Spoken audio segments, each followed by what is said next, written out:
Welcome to the Podcast of Disaster. I'm your host, JCR1216, and joining me are my co-hosts. Hello, I'm Jordan. Hey, Cheesy Weezy.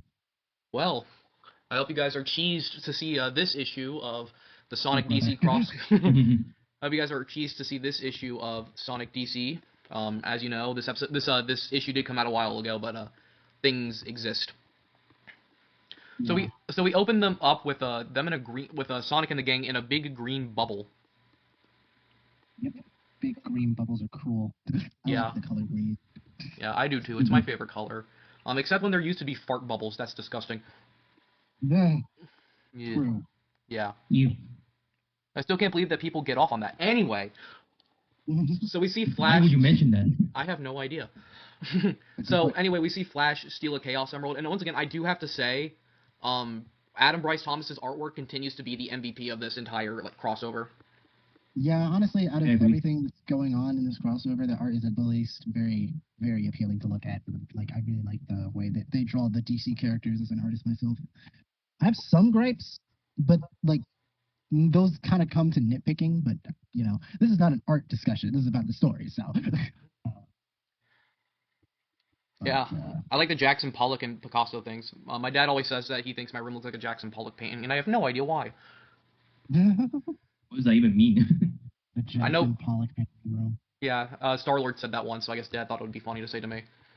But he is not as charming as Chris Pratt. So we see that Sonic's world is actually called Sonic's Earth, that egotistical fuck. He thinks he's the owner of the world. Well, the world is your oyster. I guess Sonic took that meaning literally. So we see, we see all the heroes together. I guess this is what they were doing while Sonic and the crew were on the DC world. We get to see what the heroes are doing on Sonic's world, which I think is nice, because we originally thought that they were just gone, like they were like blipped out of existence. Snap. Yeah. Yep. Yeah, it was funny because like a lot of people were like, "Oh my gosh, Sonic's world's destroyed," and when the first issue came out, and I'm just like, "This is like a Tuesday for DC people. They'll fix this. Yeah. Fine." And this is only like 5-6 issues long, so it's not like it's gonna be that big of a deal anyway. But, yeah. And then then I think then the next page is like I think the biggest surprise of this entire comic run so far. We get a Blaze cameo in the Soul Kingdom.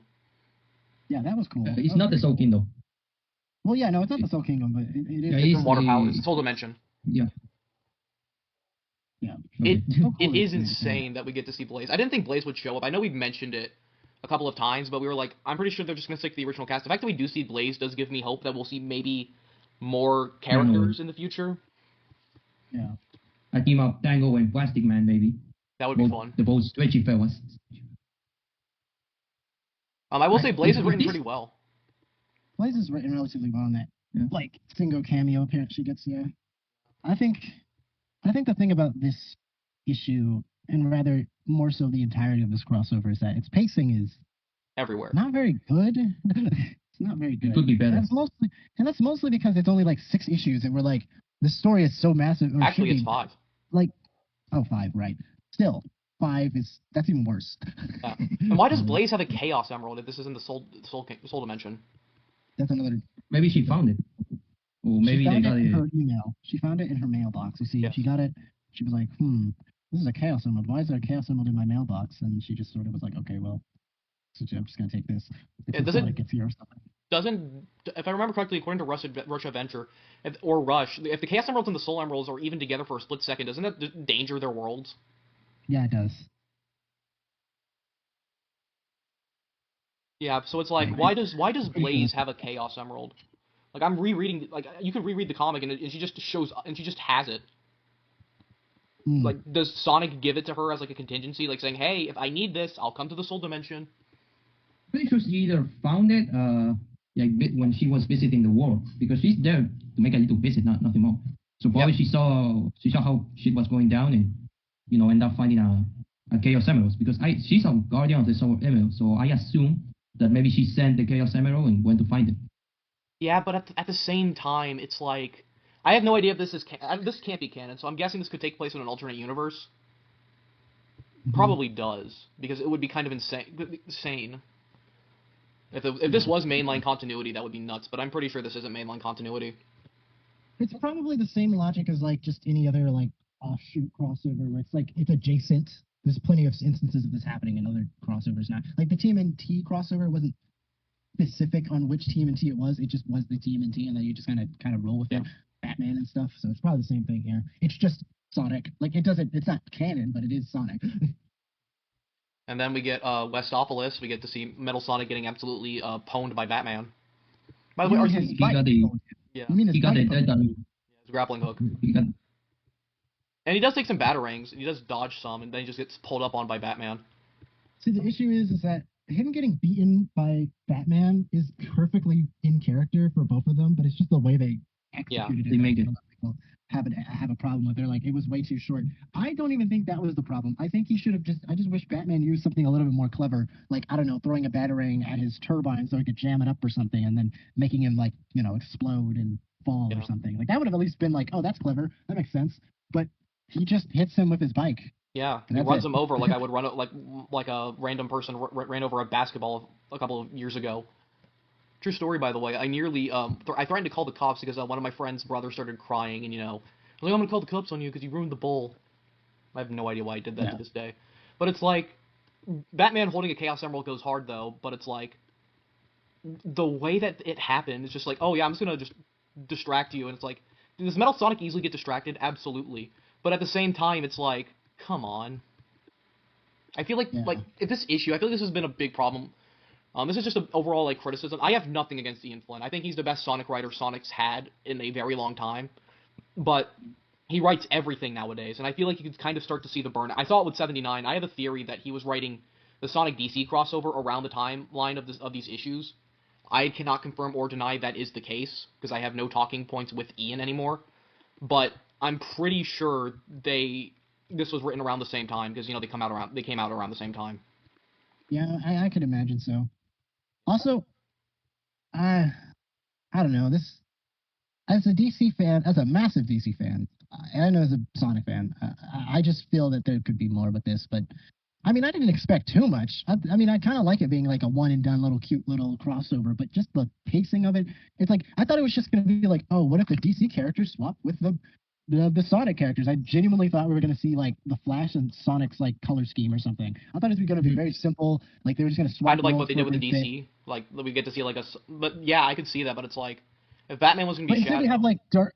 We got Philip and Darkseid, which is such an insane pull for a villain. Frankly, I mean, dang, Darkseid. See Darkseid. All right. Cool. I get it. He's one of the most popular DC villains, but he's also one of the most insanely complicated and ridiculously overpowered. I don't know if this is the right choice, and it just seems too big of a character to be put. But what do I know? I don't know. What villain would have you chosen? Luthor, maybe.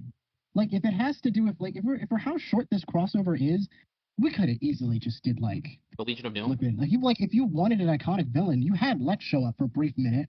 Just have it be Lex. Or maybe the Lex and Joker team up. Have Lex and Joker team up. Boom. No, not Lex and Joker. Just have Lex and Eggman team up. That would have been so much more simple. Just the two evil ball geniuses team up, cause some havoc, then the Sonic guys and the DC guys got to stop them, and then that's it. It's simple. But no, it's no. Darkseid has invaded, blows up, seemingly destroys the Sonic multiverse, doesn't actually destroy the Sonic multiverse. Now they're swap worlds, and now they got to put on costumes, and it's this is not a lot. This is too much for a 5-issue mini crossover, to be honest, at least in my opinion, but whatever, I don't know. Well, maybe the reason why they chose Darkseid is because they needed a villain that all the Justice League could relate to. I suppose, but it's not like the Justice League hasn't fought Lex before. It's I remember in the animated universe, Lex used to be a big problem for the entire Justice League at one point. Yeah, Lex used to be kind of he's Superman's guy, but he would often clash with just the entirety of the Justice League very often. So, I don't know. Who knows? But also, just a forewarning, I'm probably going to go a little bit earlier than the rest of you, because I actually just remembered that I had a different obligation not related to this podcast. But, yeah, that's kind of just my 2 cents on this. Yeah. I don't know. Then we get to the Lost Hex, which is my least favorite part of this entire issue. I'm just not a big fan of the Deadly Six in general. One of my friends would absolutely hate you, but also fair enough. I don't like the D6 either. Yeah, but it's they're drawn well. I think out of all the cameos, I think they're the best executed. Yeah, I also like that the Flash is like, man, this place is awesome though, low key, and I'm like, thank you, Flash. You're right. You're right. I still need to play Lost World. Yes. Yeah. I'm gonna get Lost. Yeah, he's as bad as Sonic though. Like that's a cool thing because I do think the Flash and Sonic do share clips and like stuff.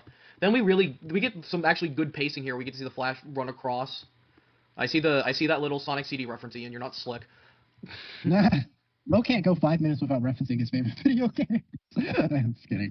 But it looks awesome. Yeah, like the art. Like once again, this is like Adam. I think this was one of Adam's first time. Don't quote me on this. I'm pretty sure this was some of Adam's first time drawing humans. But it's like, oh my god, like I will keep saying it. The image, the artwork in this issue is brilliantly beautiful. Nice. Yeah. Then we get to see Eggman get absolutely folded by Superman. This is what the Batman versus Metal Sonic fight should have been. It should have been, Superman and like Batman and Metal Sonic duking it out for a quick bit, and then the stoppage happens.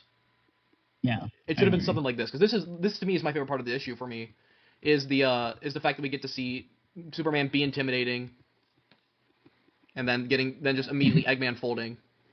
Eggman being like, come on, bro, give me a fight, bro, come on. He was like that. To be fair, Eggman is completely out of his league, and even he's smart enough to know this. He's like, nope, not dealing with him. Nope.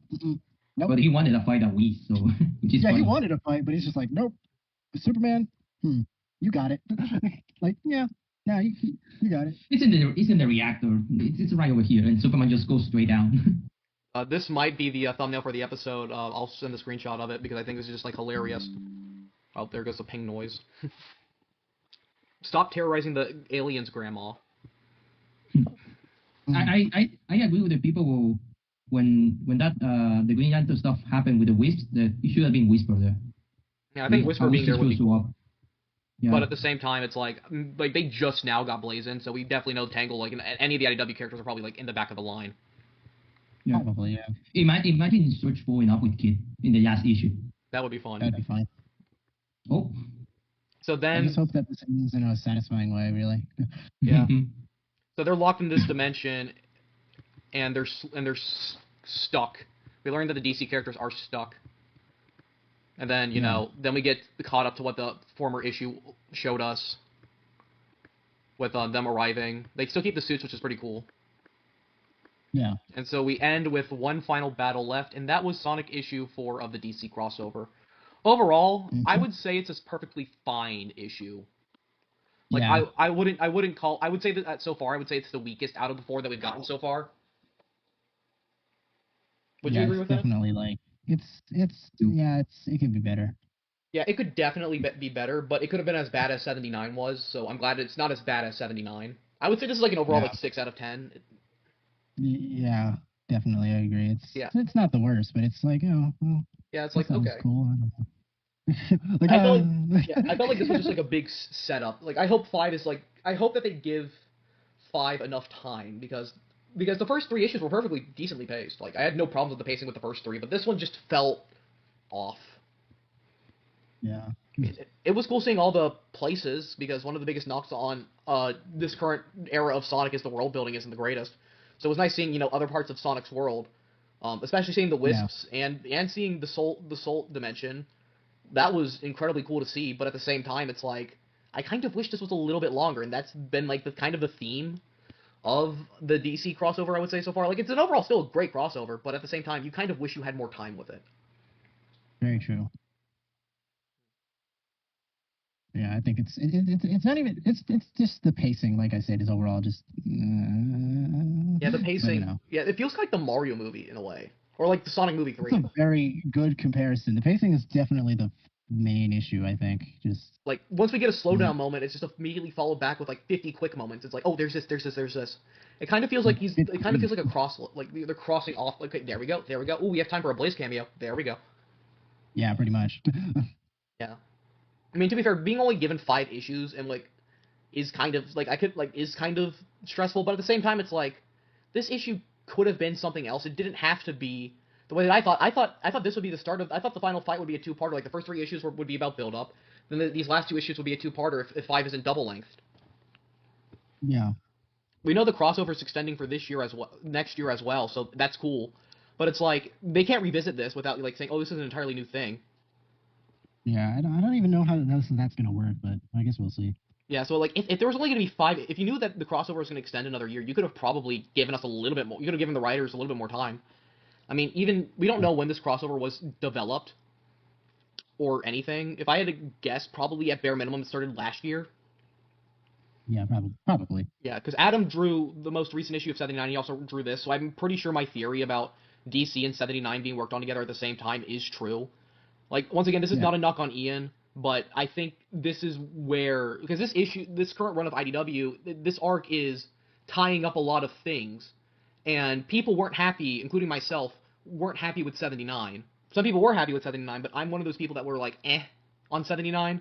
I was like, this should have been double length, but just seeing that they were just, struck for time, because it's like, Ian probably had so much, like, I'm not trying to be parasocial or living through him, but I can't imagine writing the climax to a 6-year arc and the DC, like, most anticipated arc IDW has, and then writing the DC stuff, which is probably the most anticipated Sonic crossover since the Mega Man crossover in Archie. I can't imagine how much stress and pressure that must have been. Like, from what's happened, Ian's done a decent job, but it's like, Yeah. Well, speaking of decent jobs, I think this is a decent stopping point for this episode of the Podcast of Disaster. If you like this episode, make sure to check out more, and remember to be good to yourselves, others, and mothers, and we will see you all next time. Well, technically on Tuesday, because OC Talk is happening on Saturday. Oh, right. Oh, yeah. Yeah. This is our first full week of this new schedule. I hope the audience enjoys it, and see you soon. Goodbye. Bye. Bye.